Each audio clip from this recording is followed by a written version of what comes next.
Abre sua Bíblia comigo, por favor, na Epístola do Apóstolo Tiago, capítulo de número 4. Epístola do Apóstolo Tiago, capítulo de número 4. Diz aí para o irmão que está do seu lado: que bom que você veio. Isso. Versículo de número 8.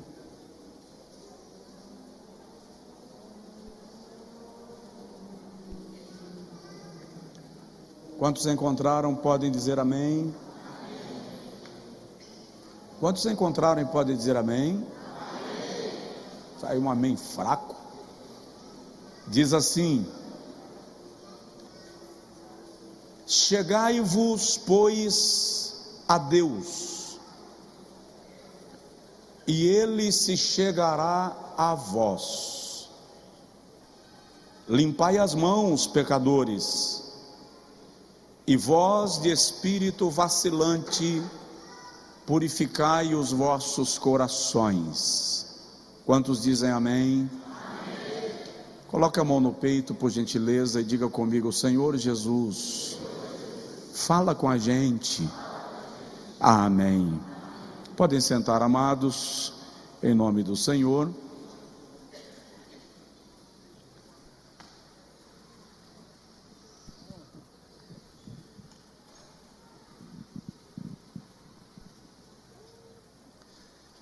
Meus irmãos, hoje nós temos a celebração da ceia do Senhor, a segunda do mês. Desde o mês de novembro, no meu coração nasceu o desejo de termos uma segunda celebração da ceia do Senhor todos os meses. Eu estive em viagem esse final de semana, porque tinha um compromisso no distrito do Algarve, em Portugal, numa cidade chamada Quarteira. Deus fez coisas extraordinárias, foi lindo demais, e por alguma razão eu fui acometido de uma crise renal, cólica renal. Desde a quinta-feira, passei todo o final de semana com ela me castigando muito. Cheguei de viagem já na noite passada, por volta das 23 horas, ainda com muita cólica. Graças a Deus, hoje amanheci sem ela, e ela não voltou, não senti mais nada, graças a Deus. Eu estou dizendo que até parece uma perturbação maligna, sabe? Alguma coisa que Deus muitas vezes tem a realizar e você passa por uma bigorna para cumprir um propósito. Depois a gente averigua, mas estou bem, graças a Deus, apenas o cansaço que é natural. O meu desejo nesta noite é falar com os irmãos sobre como achegar-se a Deus em tempos de crise. Como achegar-se a Deus em tempos de crise. Tiago escreve sobre esse cenário, e é isto que eu quero compartilhar com os irmãos. Na semana que vem, se o Senhor nos permitir, eu quero iniciar aqui uma série de mensagens sobre avivamento. Eu disse aos irmãos que outro dia eu estava pregando numa igreja e percebi que quando eu falei sobre ser batizado com o Espírito Santo, claramente as pessoas não sabiam do que eu estava falando. E aquilo me constrangeu. E quando eu fui analisar, percebi que as igrejas já não falam, as igrejas aspas, muitos pregadores já não falam sobre doutrinas fundamentais da nossa fé. Nós estamos tão atraídos pelo vai dar certo, nós estamos tão atraídos pela promoção terrena, que estamos ignorando o que é essencial para a igreja, que é o poder do Espírito Santo operando em nós. Então nós vamos falar um pouco sobre isso. Hoje eu quero falar sobre como achegar-se a Deus em tempos de crise, mesmo porque todo mundo sabe o que é crise. Se não numa área, em outra. Todos têm as suas crises pessoais, familiares, e muitas vezes o que a gente precisa é de um direcionamento, porque quando a crise vem, de alguma forma a visão fica embaçada, fica cinzenta, e naturalmente nós que fomos vitimados pela teologia de Elifas, falei sobre ele aqui terça-feira passada. Sempre que nós temos uma crise, a primeira pergunta que nós fazemos a Deus é: onde eu errei? Como se todas as crises fossem resultado de um pecado cometido, de uma insatisfação de Deus conosco. E eu quero apresentar a você que crise é o hiato entre o sonho e a realização. Você sonhou, mas a realização não condiz com o sonho que você estabeleceu. Você sonhou e esqueceu de planejar com alguém que resolveu se tornar o obstáculo para a sua realização. Crise é o desencontro entre o almejado e o alcançado. Crise é o desencontro entre o almejado e o alcançado. Desejei uma laranja, me encontrei com uma abelha e ela me ferroou. É uma crise. A crise é a projeção distante da realidade. Você construiu o projeto, mentalizou, mas a realidade não coincide com aquilo que foi mentalizado. É um momento angustiante, é um momento aflitivo, que pode atingir apenas uma pessoa ou um grupo de pessoas. A crise pode ser rápida, curta ou prolongada. E quando ela é prolongada, as pessoas nos acusam de falta de fé, falta de paciência, ou até mesmo de Deus estar pesando a mão. Fomos nós quem cometemos os erros que ocasionaram a crise. Há uma série de especialistas em crise que são especializados em aumentar a nossa crise, porque nós já estamos no meio de um vendaval e tem gente que gosta de soprar mais vento, que é para tornar mais forte, mais agressivo. Quem já teve alguma crise na vida? Levanta a mão. Pergunta redundante, mas vai, levanta. Quem nunca teve uma crise? Levanta a mão. Ok. Tem alguém ali, ó. Criança levantou a mão. Ele está dizendo: todas as minhas crises meu pai e minha mãe resolvem. Não tem nada a ver com isso, né? Eles que se virem. Crise é a frustração da expectativa não alcançada. Crise é a perda do controle de uma determinada situação. Você pensava que estava tudo sob seu domínio e de repente as coisas se desnorteiam. O mundo desaba.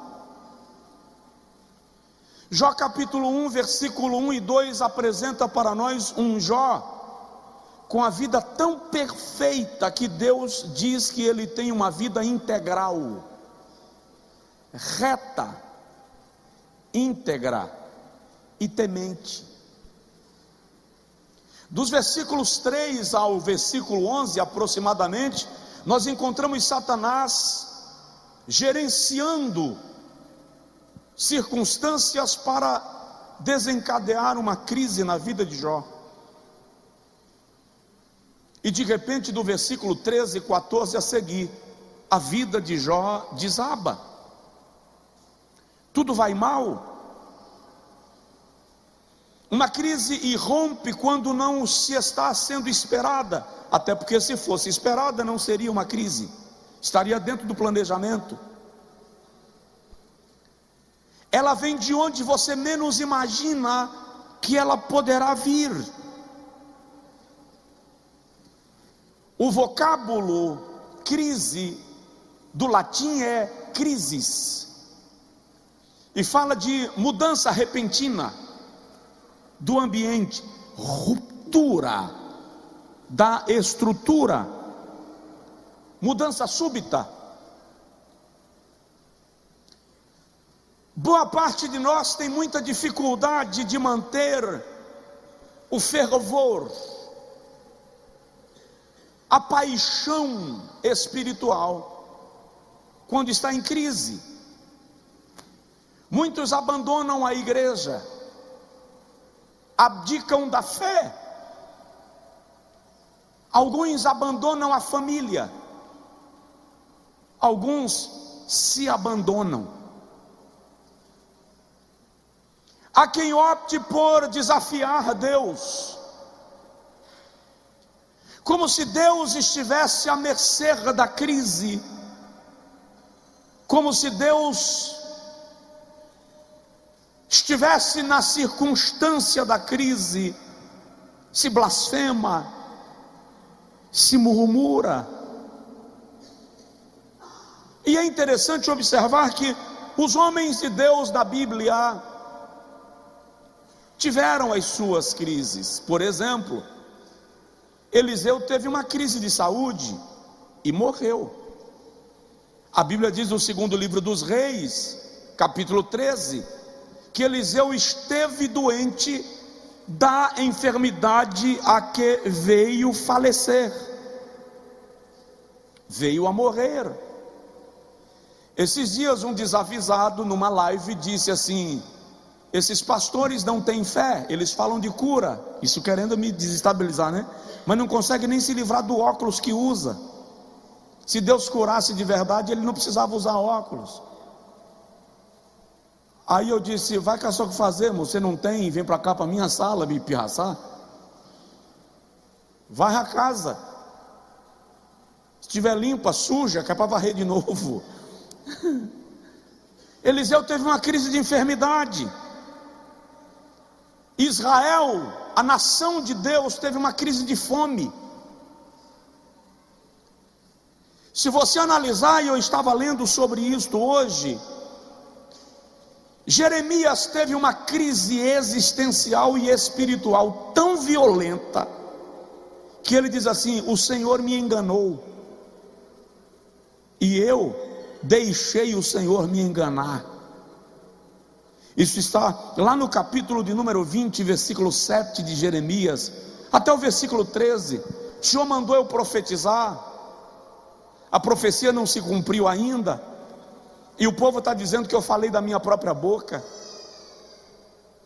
Profetas falsos se levantaram falando mensagens diferentes da que eu preguei, e o povo está crendo nos profetas falsos e me desprezando. Elias estava chateado, Jeremias, uma crise existencial e espiritual. Elias teve uma crise psíquico-emocional. Quero morrer, eu não sou melhor do que aqueles que já morreram. Estou falando para você de homens de Deus que são heróis da fé, que são referência para nós.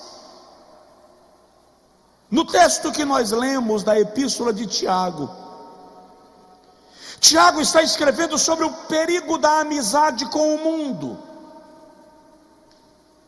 E ele declara que esta amizade com o mundo se constitui inimizade contra Deus. A Epístola de Tiago é chamada pelos estudiosos de uma epístola universal. É daquelas que foi escrita para todas as igrejas do seu tempo e consequentemente para as igrejas que haveriam ou haveria de recebê-la. É uma diatribe, é uma tese, é uma dissertação. Tiago está defendendo um princípio, um valor, uma ideia, um conceito. E o cuidado de Tiago é que a igreja não se torne amiga do mundo, para que com isso não perca a relação com Deus. Ele relembra que a fé requer atitudes de submissão e de obediência. E é dentro desta perspectiva que Tiago diz: chegai-vos a Deus, e Ele se chegará a vós. Tiago está defendendo o princípio da ação e reação. Se você quer ter comunhão com Deus, se achegue a Ele, e Ele vai se achegar a você.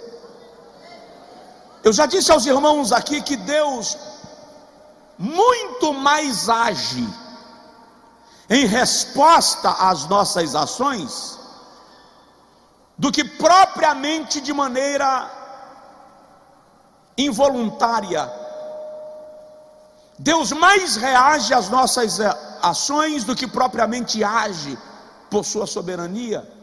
Por exemplo, clama a mim, ação, e responder-te-ei, reação. Eu amo, ação. Os que me amam, reação. E os que de madrugada me buscam, me acharão, ação e reação. Pedi, ação, e dá-se-vos-á, reação. Batei, ação, e abri-se-vos-á, reação. Buscai, ação, e encontrareis, reação.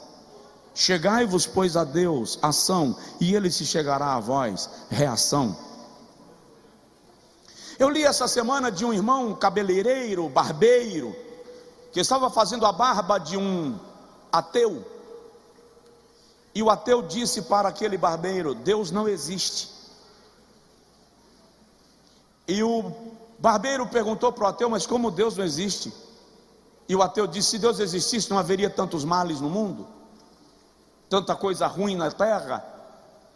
E quando ele estava terminando de fazer a barba do ateu, foi chegando a ele um rapaz com a cabeleira bem grande e a barba bem espessa, por fazer, largada. E na hora que o ateu foi pagar o serviço, o barbeiro disse: eu não vou receber porque eu não fiz a sua barba. E o ateu disse: como não fez a minha barba? Você está doido? Minha barba está feita. Não, não fiz porque barbeiros não existem. Como não existe? Ele disse: se barbeiro existisse, esse rapaz estaria com a barba feita e com o cabelo penteado. Por que ele não está? E o ateu disse: porque ele não procurou um cabeleireiro, ele não procurou um barbeiro. O irmão disse: exatamente assim com relação a Deus. Se as pessoas estão com as suas vidas destruídas, não culpe Deus, culpe aqueles que não o buscam. Se você não busca o Senhor, se você não se aproxima dele, você vai continuar vivendo uma vida meramente religiosa, mas sem a profundidade da experiência que ele deseja revelar e manifestar na sua vida. Você me entendeu? Diga amém. Mas pastor, se eu estou em crise, o que eu devo fazer para sentir a presença de Deus? Para manter a minha comunhão com Deus? Quais são os mecanismos que eu devo desenvolver? Vamos entender apenas 4 ou 5, porque eu quero celebrar a ceia com vocês. Como eu posso me aproximar de Deus nos meus momentos de crise, primeiro, pelo poder do serviço. Diga comigo, pelo poder do serviço.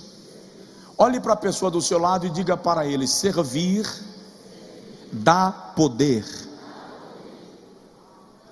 As pessoas pensam que poder nós temos quando somos servidos. Jesus nos ensina que no reino de Deus o maior será menor. Quando nós entramos em crise, nós abrimos mão dos cargos,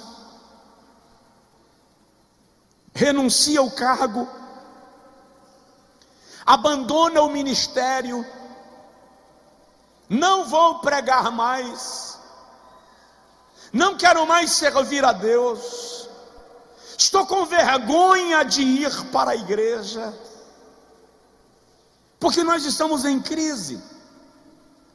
A sensação que temos quando a crise bate e nos abate é que todo mundo está sabendo do nosso problema e está olhando para nós de maneira atravessada. É um constrangimento terrível. Mas na crise, quando você decide servir a Deus e produzir no reino de Deus, Ele aumenta a graça sobre a tua vida e a capacidade sobre você. Eu e você temos que entender que a posição mais honrosa que nós iremos ocupar no reino de Deus é a posição de servos. Não é por acaso que quase todas as vezes que Paulo se apresenta nas suas cartas, ele começa dizendo: Paulo, servo do Senhor Jesus Cristo. Tiago, no capítulo 1, versículo 1, se apresenta e diz: Tiago, servo de Deus e do Senhor Jesus Cristo. Todos eles se apaixonavam pela ideia de servir, pelo conceito de serviço. Jó, no capítulo de número 2, versículo de número 3, Satanás reconhece que Jó é servo de Deus. Porventura Jó serve ao Senhor debalde? O Senhor vai e diz: tu vistes que sem causa levantastes a tua mão contra o meu servo Jó. No Evangelho segundo João, capítulo de número 13, versículo de número 1 a seguir, Jesus está na casa para um jantar, uma refeição, e era normal que o anfitrião de um evento, de uma cerimônia, tivesse um servo para lavar os pés dos convidados. Quando Jesus chega, ele pega a bacia, cinge a cintura, e agora Jesus agacha e começa a lavar os pés dos apóstolos. Quando Jesus chegou perto de Pedro, Pedro disse assim: o Senhor não vai me lavar os pés de jeito nenhum. Jesus disse: Pedro, se eu não te lavar os pés, tu não tens parte comigo. Pedro então disse: se é assim, o Senhor pode dar banho. Jesus então diz: não, Pedro, basta os pés. Vocês me chamam de Senhor, e na verdade eu sou, e como Senhor vos lavei os pés, e vos lavei os pés para vos dar exemplo de que vocês devem servir aos vossos irmãos. Presta atenção, porque tem um beliscão para a nossa costela. O que Jesus está ensinando é que você não consegue servir a Deus se não servir ao próximo. Se nós não aprendermos o princípio do servir ao próximo, o nosso serviço a Deus será mera falácia, conversa.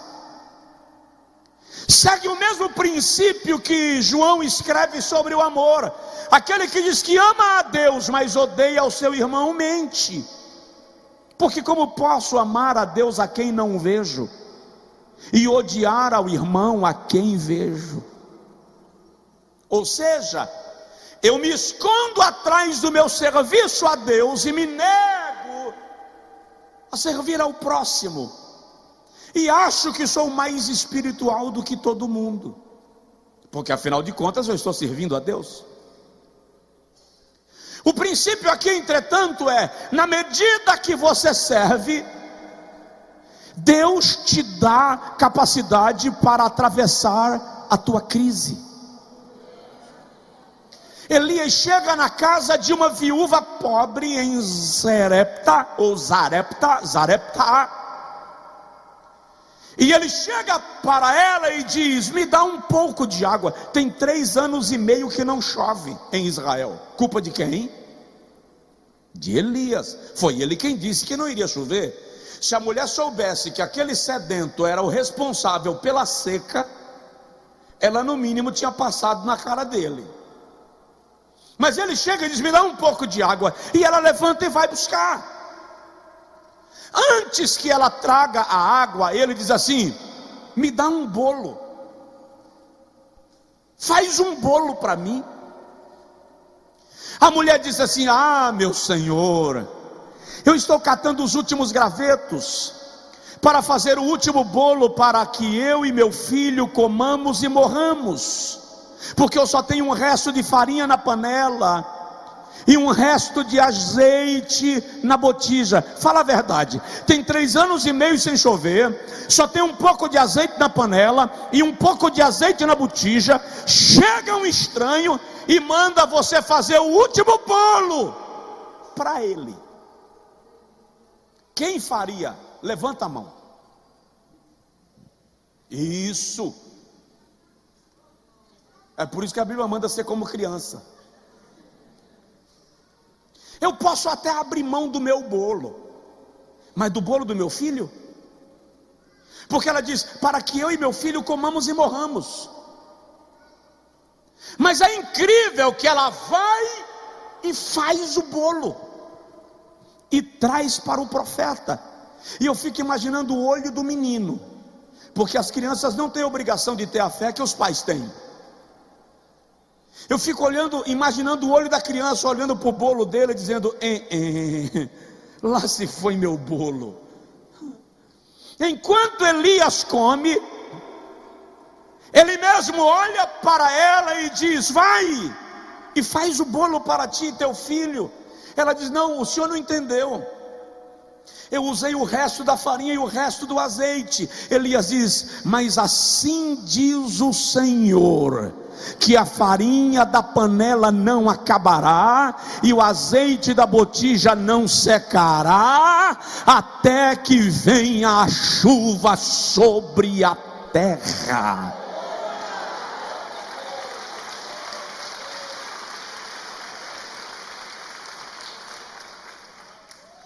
O milagre que você precisa pode estar exatamente na chance que Deus vai te dar de você servir alguém. Tem alguém aí? Diga amém. Tiago capítulo 4 versículo 6. Tiago diz: o Senhor dá maior graça, Ele resiste aos soberbos, porém dá graça aos humildes. Sujeitai-vos, pois, a Deus, resisti ao diabo, e ele fugirá de vós. Humilhai-vos debaixo da potente mão de Deus, para que a seu tempo ele vos exalte. Provoca de leve o irmão do seu lado e diz para ele: aceita ser servo. Primeiro segredo para você sobreviver à crise, pelo poder do serviço. Você está servindo na igreja? Não entregou o cargo? Por quê? Porque eu estou em crise. eu estou em crise conjugal, eu estou em crise financeira, eu estou em crise existencial, não quero nada com as coisas da igreja, não estou conseguindo cuidar nem de mim. Presta atenção, na medida que você serve, Deus te dá maior graça. Se aproxime, não se distancie, chegue para cá. Segundo, se você quer se aproximar de Deus em tempos de crise, continue dirigindo. Olha para o seu vizinho e diz para ele assim: continue dirigindo. Não entendi, pastor. Uma moça havia acabado de aprender a dirigir,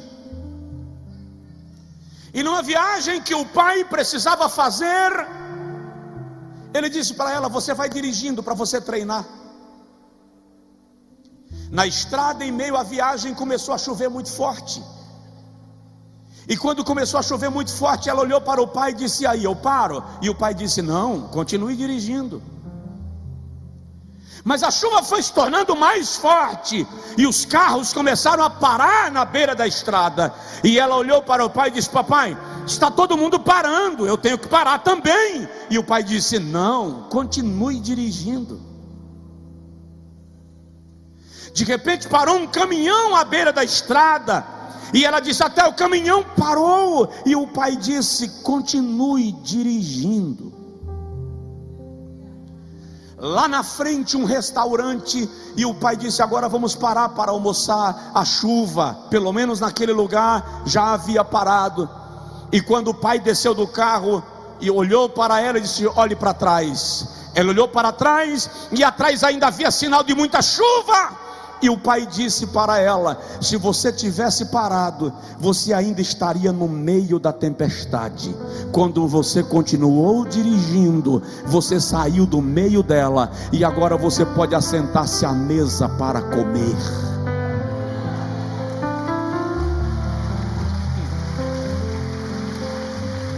O que o pai está dizendo para você agora, que está no meio da tempestade, é: continue dirigindo. Dá uma sacudidela no seu vizinho e diz para ele: não pare, não pare, continue dirigindo. Todos os grandes homens de Deus, cujos nomes estão registrados na história sagrada, tiveram crises, caíram e levantaram, choraram, sofreram, quiseram a morte, mas para todos eles a ordem de Deus foi: levanta. Moisés pergunta para Deus: o que é que eu faço? Atrás vem Faraó. Jeová diz: manda o povo marchar. Mas marchar para onde? Fere as águas. A ordem de Deus para a sua vida é: continue dirigindo, não pare, avance. Ainda que você vá devagar, ainda que você não possa ir em alta velocidade, continue. Continue. Aleluia. Terceiro, como me aproximo de Deus em tempo de crise? Pelo poder do perdão. Não existe sobrevivência à crise sem a disposição de perdoar. Ruth Graham, esposa do famoso evangelista Billy Graham, disse uma certa feita que casamento é a união de dois corações dispostos a perdoar. Igreja, eu diria, é o encontro de pessoas dispostas a perdoar. Relacionamentos é a aliança entre pessoas dispostas a perdoar.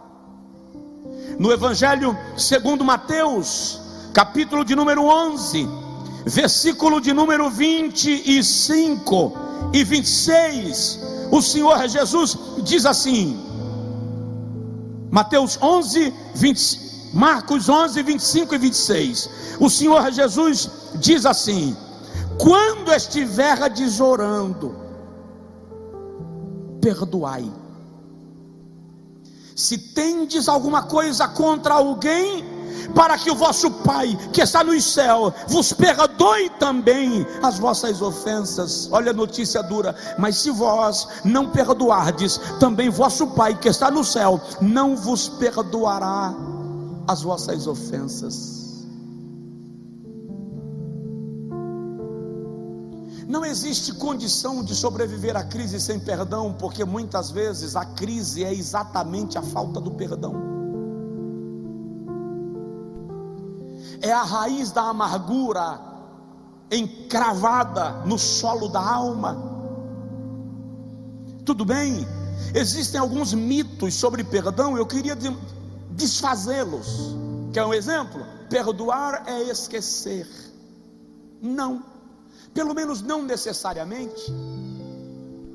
Quem perdoa não sofre de amnésia.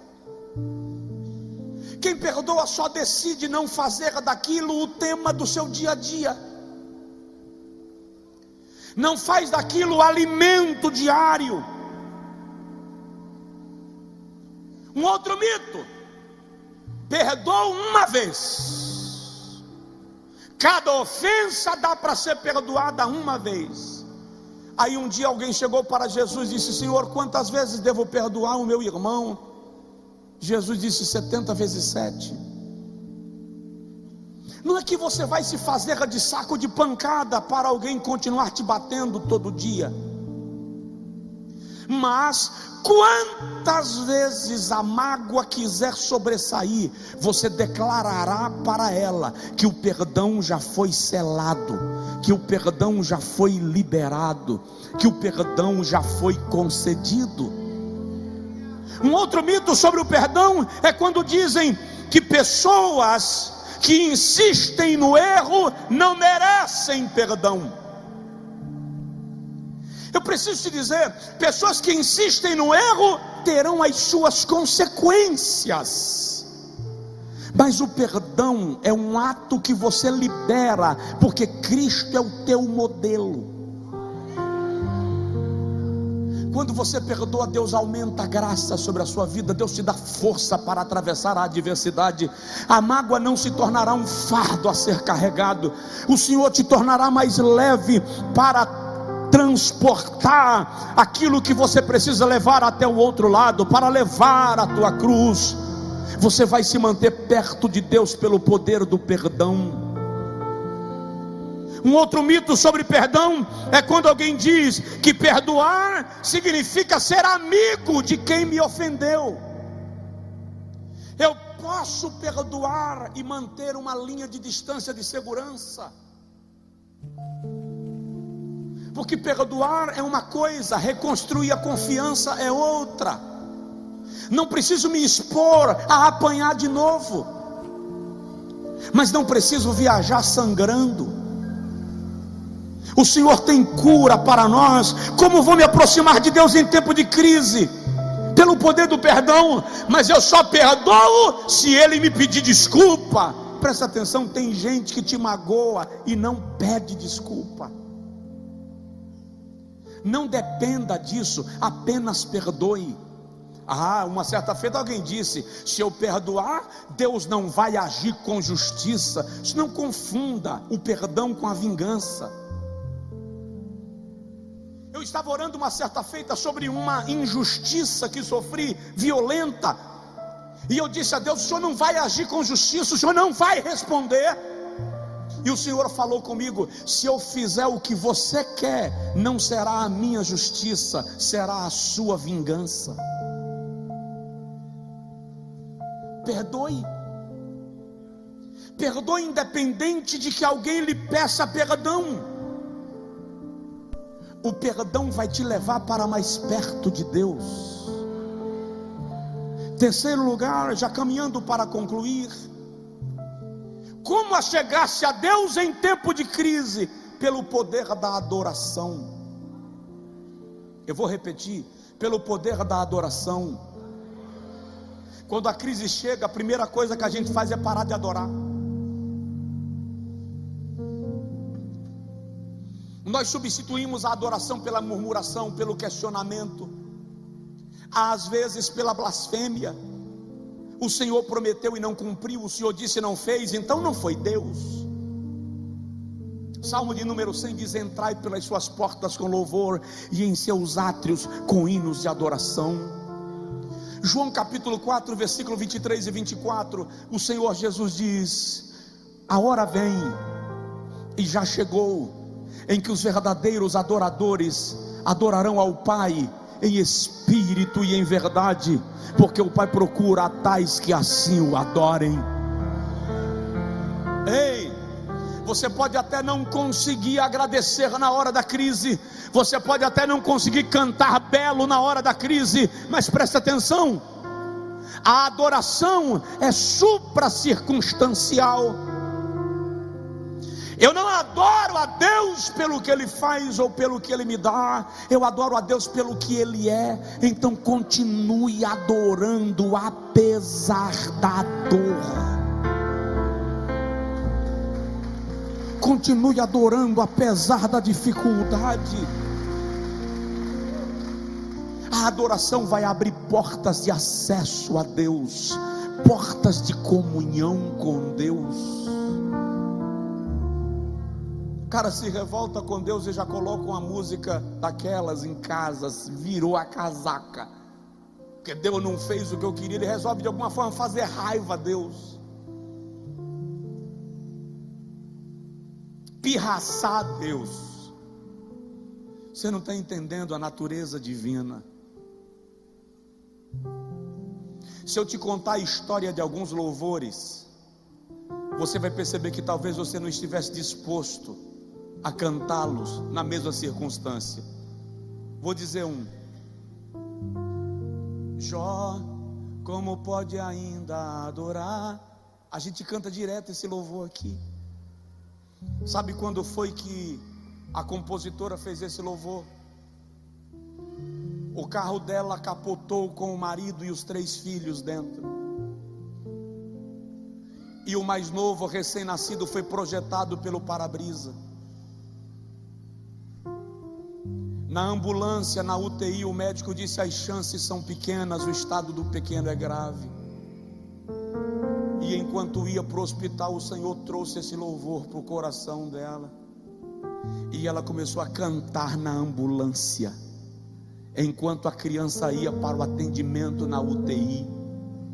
Ah, tá, a criança está viva para a glória do nome de Jesus. Mas a pergunta é: você cantaria?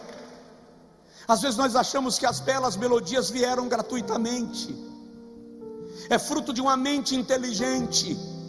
Mas o compositor do hino sagrado diz que os maiores hinos e poesias foram escritos em tribulação. Quer ver um outro? Estou seguindo a Jesus Cristo, desse caminho eu não desisto. O compositor desse louvor, quando terminou de cantar, foi executado. Ele estava preso pela polícia comunista de Cuba e não negou a fé, e por não negar a sua fé foi executado. Você conseguiria cantar? Como você está agora? Tem um louvor que a gente canta aqui, que diz assim: te louvarei. Qual é a próxima frase?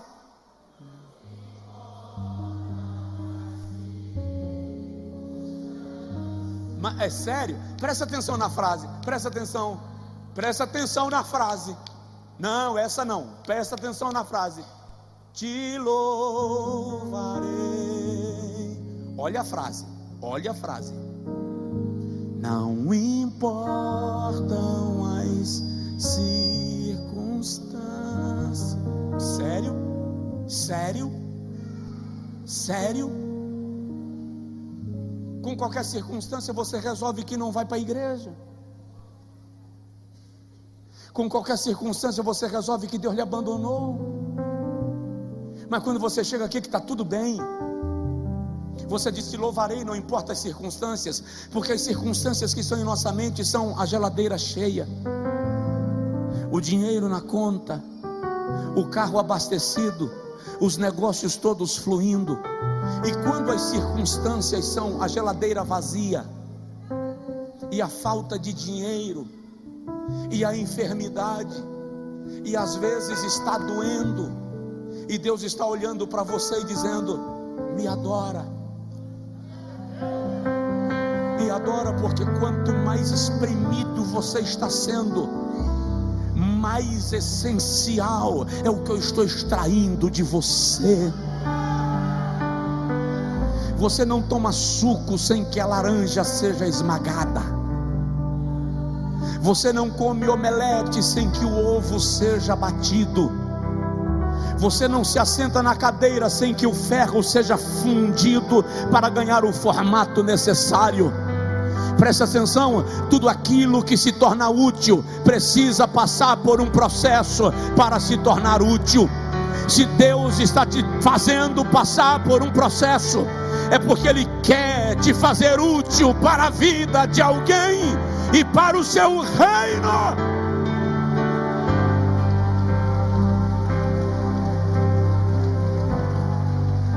Então para de buscar pregação que massageia a tua alma.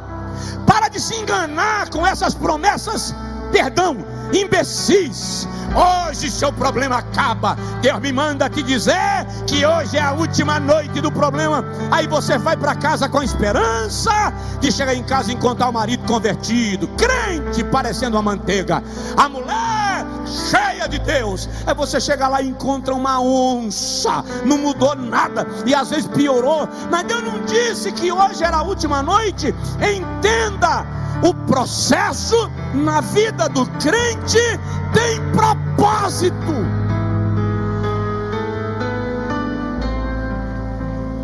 E o processo só termina quando o propósito é alcançado. Então adora. Meu pai foi pastor de uma cidade. Eu tenho que parar, não quero passar da hora. Deixa o restante para outro dia. Meu pai foi pastor de uma cidade que tinha muitas olarias. E quando eu era menino, minha mãe se via doida, tadinha, porque eu vinha da escola e eu passava na olaria. E o oleiro cavava lá no quintal um bocado de buraco, e ele fazia os montes de terra, de barro, e enchia de água para amolecer o barro. E aí quando eu e os colegas chegavam, ele dizia assim: quem quer brincar de pisar em barro? Eu com a farda caía para dentro, e às vezes a gente se empolgava e deitava no barro. Imagina como eu chegava em casa, chegava rebocado. Na verdade o oleiro se utilizava da gente para agilizar o processo de amassar o barro que ele ia ter que fazer sozinho. Fui embora, os anos se passaram. Há cerca de 5 ou 6 anos atrás, eu fui convidado para ir num culto na igreja onde meu pai pastoreou. E eu fui. E para rever alguns amigos de adolescência, eu fui mais cedo. Acabei lembrando da olaria e disse: vou lá. Perguntei se estava no mesmo lugar, e estava no mesmo lugar. Fui lá. O oleiro já velho, já está idoso, mas continua trabalhando. Só faz um vaso aqui e outro acolá, mas para não desaprender, como ele disse, para não enferrujar. E eu falei com ele: eu tenho uma curiosidade que eu queria que o senhor me dissesse. Disse: qual é? Quando o senhor coloca o vaso lá dentro da fornalha, como é que o senhor sabe que já ficou bom? Porque se passar do ponto, vira cinza, trinca. Se tirar antes, o barro está cru, não resiste ser utilizado. Ele disse: é fácil, vem que eu vou te mostrar. Estou com um vaso agora no forno. E chegou lá, ele pegou pela corda e levantou a tampa lá da fornalha, onde ele prepara o vaso, e puxou com um instrumento. Ele puxou o vaso e pegou um instrumento de metal. E quando ele pegou o instrumento de metal, as irmãs que organizaram a mesa vão me... Ele pegou o instrumento de metal, e com o instrumento de metal ele bateu dentro do vaso, na borda do vaso, por dentro. E quando ele bateu, deu um pequeno eco no interior do vaso. E ele disse: esse ainda não está bom. Mas como é que o senhor sabe? Ele disse: porque quando eu bato e o eco é curto, ou a pancada é fofa, não tem resposta interna, é porque o barro ainda está cru. Mas quando eu bato lá dentro e a pancada que eu dou responde no fundo do vaso, tem eco, já está bom. Quando eu saí da olaria, alguém pensou que eu ia quebrar esse vaso, eu garanto. Pensou ou não pensou? Confessa aí. Quando eu saí da olaria, na calçada da casa daquele senhor, eu disse: entendi, Jeová. Todo processo, toda luta, toda provação tem dia de alívio. Tem ou não tem? Tem aquele dia que Deus diz assim: dá alívio para ele. Calma, hoje é um dia tranquilo. Na verdade, esse é o dia que Deus te tirou da fornalha, e Ele vai bater na borda. Vai bater na borda para ver se tem eco, para ver se lá dentro tem louvor. Aí quando Jeová bate lá dentro, você murmura, você reclama: não aguento mais, parece que Deus não está vendo, ai que miséria essa vida. Jeová diz: está cru, volta para o forno. Então da próxima vez que Deus te tirar da fornalha e você sentir aquele dia de alívio, você começa a cantar e dizer: te louvarei,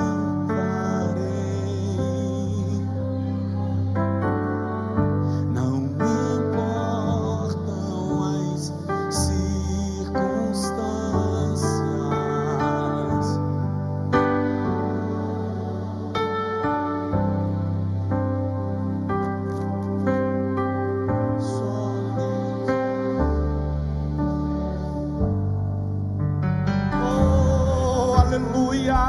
Eu não sei qual é o processo que você está passando,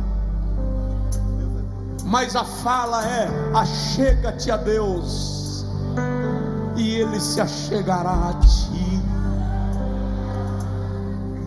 Ainda que doa, adore, sirva, continue desenvolvendo o ministério que o Senhor colocou em tuas mãos. Aí você vai entender Jó.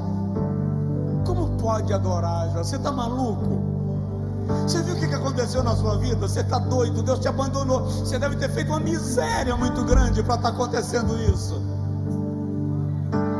Aí Jó diz: ainda que ele me mate, a minha esperança ainda estará nele. Eu acho que Jó é o homem que mais confundiu o diabo na Bíblia. Satanás está meio atordoado até hoje, sem entender que loucura foi aquela.